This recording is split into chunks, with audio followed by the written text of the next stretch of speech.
Problema mo ba yan sa Aero 3? Pag-usapan natin.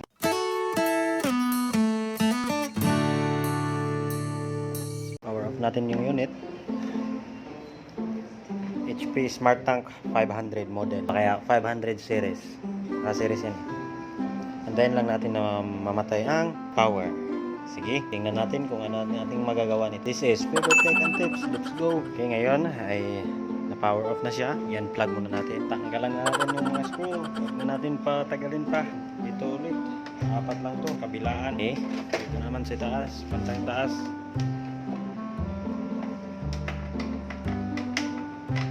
Yan, ito na yung 4 na screws. Itabi natin yung lagayan. Saka huwag kalimutan natin yan. Torque screwdriver. Okay. Tapos yan. Pagbukas niyan, ganyan.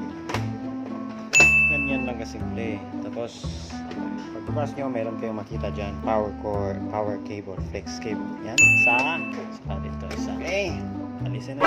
Yun. Meron ako makita. Yan ang tunay na sanhi. Sanhi ng problema ng Error 3. Focus natin. Saglit lang. Kalubluban ng printer na to. So, tingnan natin kung ano problema. Kita nyo to.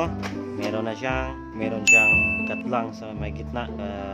Wala na. Tapos na to. Ito ang sanhi ng Error 3 o kaya carriage jump. Carriage jump to eh. So, yan ang sanhing problema. Tanggalin natin. Pag tanggal niyan, subaybayan nyo lang kamay ko. Yan. Okay. Pakita natin. Yan o. Makikita nyo naman, meron sa gitna na wala ng printa. Yan o. So, ito ang problema niya. Kaya nagka-error 3. So, kung ganun, palitan natin. Kuha ako ng spare. Bumalik na ako. Meron na akong encoder strip. Bibili kayo ng encoder strip sa HP. Yan ang tawag nito ay spare part number. Yan ang spare part number ng encoder strip. Sige, without further ado, ilagay na natin to. So, ito na yon. Binalot pa nila ng ano.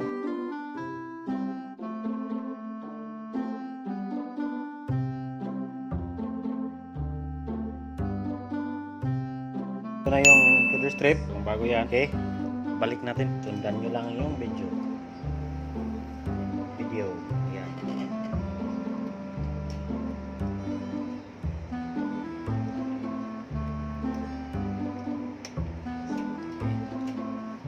Yan.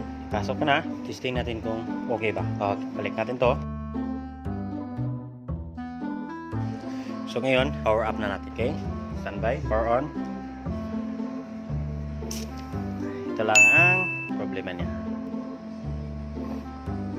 Antayin lang natin kung mag-power up na siya. Mag-normal state na siya or kaya naka-ready. Yan.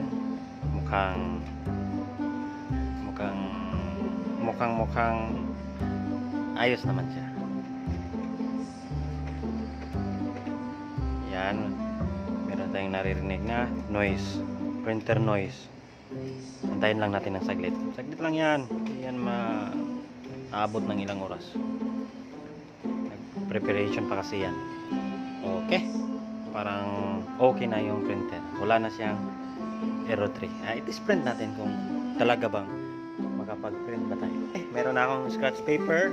Lagay natin sa input tray at i-open natin ang out. Okay, perform na natin yung self-test print. So, pag perform yan, meron siyang tinatawag na algorithm. Tinatawag nilang top 10 test report. So, top 10 test report. So, pag perform yan, hold mo lang ng 10 seconds. Pagkatapos ng 10 segundo, ay i-press na natin yung forward. Yan. Release.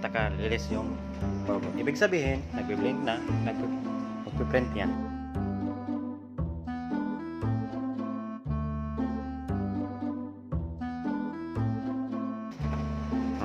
Yan. Kapag-print na tayo. Yun, meron na ng output. Bagong bili pa to Nasa 427 pa lang yung na-print pages. Pages na print niya. Dito banda. So, covered pa to sa warranty. So, i-claim natin. Okay pa naman. Okay. So, ngayon, ang problema lang niya ay isang encoder strip. Ayan, strip lang. So ngayon, warranty pa to. I-claim natin. Baka bukas, okay na to. Basta, kapag print na ako, pinatong printer na to, goods na to. Sana may natutunan kayo. At this is Favorite Tech and Tips exiting. Thank you so much.